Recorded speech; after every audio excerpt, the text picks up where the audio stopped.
All right, everybody, so I'm back.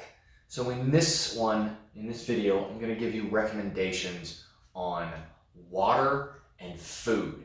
Specifically in Get Home Bag, what I would recommend looking towards on how to create or build yours. I'm gonna show you what's in mine specifically, just to give you an idea. So on the water aspect, we're gonna be talking about, purification, filtering, containers, that type of stuff. And then in the food, we're going to be talking about weight to calories as well. So we want a minimum amount of weight, but the max amount of calories. That means we can carry more food with us. And in the context of my Get Home Bag, which is possibly 100 miles plus, I have to have a lot of calories in there.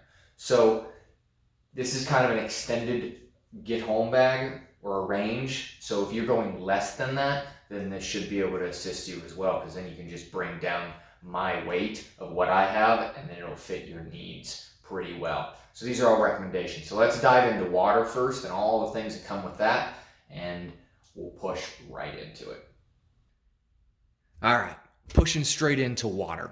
So as you can see here laid out, I have 3 different types of containers, which 3 of them are quite different, but they all have their specific uses. And then you can also see a purification method and a filtering method. So first off, we're going to start off with containers. What do I suggest that you put into your bag to make it more efficient, more lightweight, and being able to continue on without, malfunctions or issues with this type of stuff? So first off, the bottle over here, this is a Keith Titanium canteen. So this is a 1.1 liter. It comes with the canteen itself, and then it also comes with the cup. So I did not have this until recently due to the price. This is a more expensive unit. Once you go with titanium, it starts to really up the price, but at the same time, it brings down that weight massively. So a normal one that I used to use all the time was a stainless steel type of material. So not this cup itself I used, but stainless steel just works, and it's very budget friendly. I mean, we're talking maybe $5 or $6 for this cup. You could probably have a canteen specific setup for maybe $20. But once you push in over into titanium, this kit right here is $150. So not for everybody, but if you have the budget to do it, I would highly recommend it. Titanium is really good at quickly heating and cooling down things just because it has, titanium-based property. It's very thin and very lightweight. So it does, on the top as well, come with a seal, so you can boil your water in either if you need to, which is another treatment method, which I will go over here in a second. So moving on from specifically the titanium itself over to a water bladder. So the water bladder, at least this one specifically, I really like, because a lot of water bladders will have like a seal that you would open up, like say Source or something like that, and they tend to blow out, and I don't like constantly twisting them. The nice thing about this is the top actually comes open, if I can do it. There we go. So it slides up, and then this hole opens, so you can dip this water or dip the bag into the water and getting a large mouth, because that's always an issue. If you've ever done anything utilizing, filter systems or anything like that, trying to take like a bottle like this with a very small neck and putting it in the water, you're waiting for, the air to come out, and it's equaling out, and then you're sitting there literally for minutes trying to get just amount of air and water in, air out. So if it's a smaller puddle or something like that, you're not going to be able to get this in there. But with the bag, you definitely are. So it's really nice. Now, I haven't had any issues with punctures or anything like this. It also has a nozzle down here, which I will go over in a second after the next container. So the next one that I use is a smart water bottle, and this is really nice because it holds a lot, very cylindrical, and it fits down inside your bag really easily or off to the side, so you can reach your hand back, grab the water bottle, and you're able to go. Now, specifically, I also like the cap or the drinking spout of this, and there's a reason why I go with it, because this water bottle helps me when I'm using my Sawyer Mini. So normally these you will back flush. So after you use them, you see flow goes this way.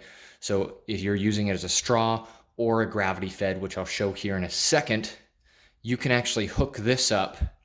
And if you have a little bit of air in here or clean water, you can back flush all the particulate and everything out of this filter, which will keep it running much, much longer. So also one note, do not let these freeze. Keep them close to your body heat so they don't freeze in the middle of the wintertime, because if they do, they will break the membrane, and then this filter is trash. So this Sawyer Mini, if you're not familiar with it, is a small filter. This is good up to 100,000 gallons. Yes, something this small is good for 100,000 gallons of filtering, which is why it's one of the main go-to filters that I always use. So the benefit of having this and this at the same time, as you see down here, this unscrews, which is really nice, is you can put your dirty water in this bag and then your filter will screw right onto this. So you can actually gravity feed if you want. Put your water in here, hang this up, and then if you wanted, put a container underneath it and you can just let it sit in there and it will do the work for you as you wait. Now, there is another setup for this as well, that you can do this in the bag itself. You can actually put all this together. They do make another one that has a specific thread on this end that you can actually connect in with hose to another water bottle as well. So you're going from this to this to this, all sealed inside your pack. So I often use filtering methods just because it is a little bit cleaner in my opinion. There is also purification-based methods too that I keep as a backup. Normally you can look and see on it, they have instructions. Normally it's 1 tablet for a quart, which you can throw in here, wait about 4 hours, and it just kills everything inside the water. It doesn't filter it like this does, but it is a solid option. If you're on the go, you don't have time at all to do this, you can just drop one in, let's roll, too easy. Now I also carry coffee filters with me as well, just because to stop particulate. Now, I would normally pull one of these out and put in the bottom of this bag, like down here close to the nozzle, and then put the water in. So that eliminates from other particulate from getting into my Sawyer Mini. So this is the current setup that I have. If you're wondering about weight-wise, this empty right here, this whole kit is 14 ounces. So heavy when it's filled up to the top. It weighs 2 pounds, 7.6 ounces. This over here with the amount of water in it is 2 pounds, 3 ounces. And the entire kit altogether weighs 5 pounds, 1 ounce. But the kit itself, excluding the water, is 7 ounces. So if you guys are wondering, I'm big on weight. That's just how I roll. So all this together is 5 pounds, 1 ounce. And I try to keep that down, but water is always going to be heavy. So let's push into food after this, and we're going to get in all the details about calories and all that kind of fun stuff. All right, so let's push into food. So specifically here, you see is everything that I carry in my bag. So there is 5 pounds, 10 ounces worth of food in here, not to mention the wrappers and other stuff like that. So there's probably a little bit less if you add up all the wrappers and the plastic and stuff. So maybe 4 pounds worth of food and whatnot. So there's about 11,000 calories spread out through all of this. Now, that puts it roughly at about 122 calories per ounce. So you're always trying to bring that calorie per ounce as high up as you possibly can. So now these aren't the most lightweight food. There actually is this lifeboat rations, which I'll go over here in a second. This is pretty much the lightest weight per calorie that I can find. It just doesn't really taste that great long term.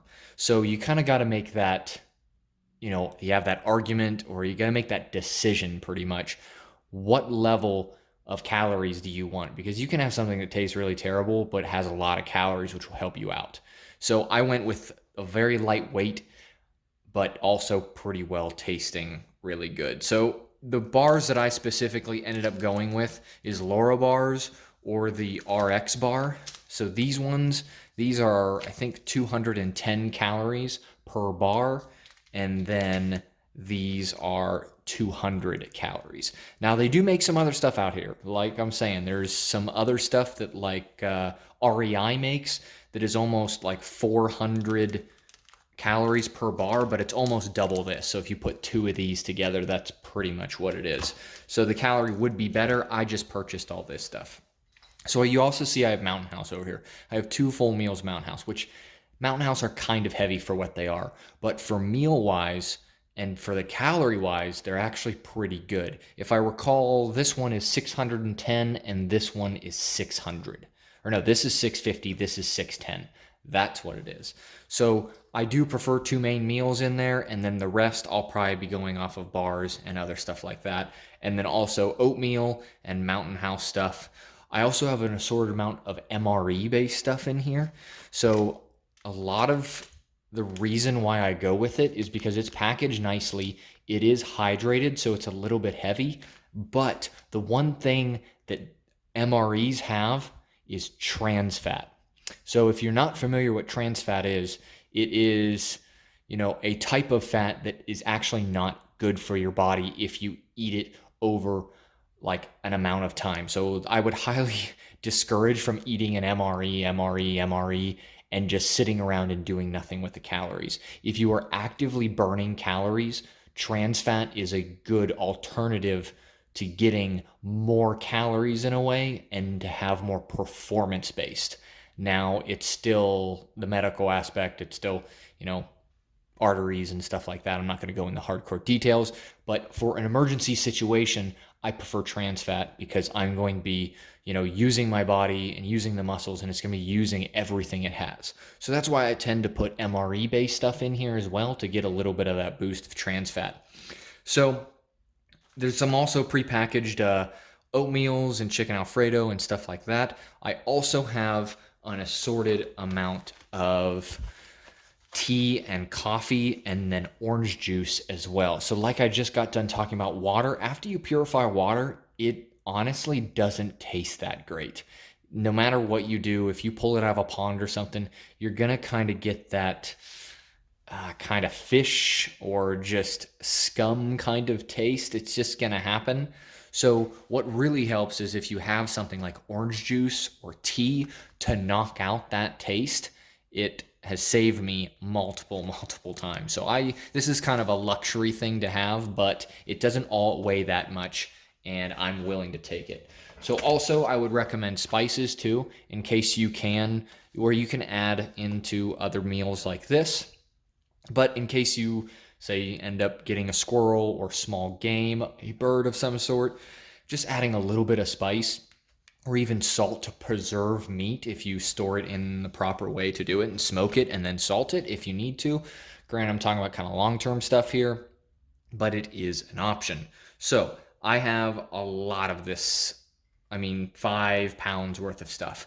So these 4 right here, actually, that you can see, ride in my chest rig or my chest carrier, which I will get to in another video. This is kind of like the small kit that rides on my chest that has all kinds of, a defensive tool in the back here and other stuff like that. And then the main food, all the main stuff is in this bag, which is sealed up against water, because you don't want water coming in and stuff like that. So this is what I would recommend on food-wise, finding the lightest weight stuff that you are comfortable with. Go try it. Honestly, buy one of these bars off the counter, try it. If you like it, then go with it. And I'm constantly upgrading. I'm always switching things out. About every year and a half, 2 years, I will rotate everything except for the lifeboat because they're good for like 20 years. But I will rotate everything out to keep it a little bit fresh and keep the calories still good to go. So like I said, this is 5 pounds, 10 ounces worth of food. So roughly that could get me between 5 days and 7 days based upon my calorie intake. I'm kind of a skinny based person. I normally operate right now on about 1,200 calories a day. That's just how I work. I just work hard and don't really worry about food too much. And it keeps me pretty well healthy running and working out. So this is based upon my diet. I would recommend you doing the same, finding out things that you like and that your body likes. Maybe you're allergic to nuts or milk-based products, protein-based products. Look into that and store it. There's tons of stuff out there. So this concludes this video. If you guys like this kind of stuff, we got a lot more stuff coming up as well.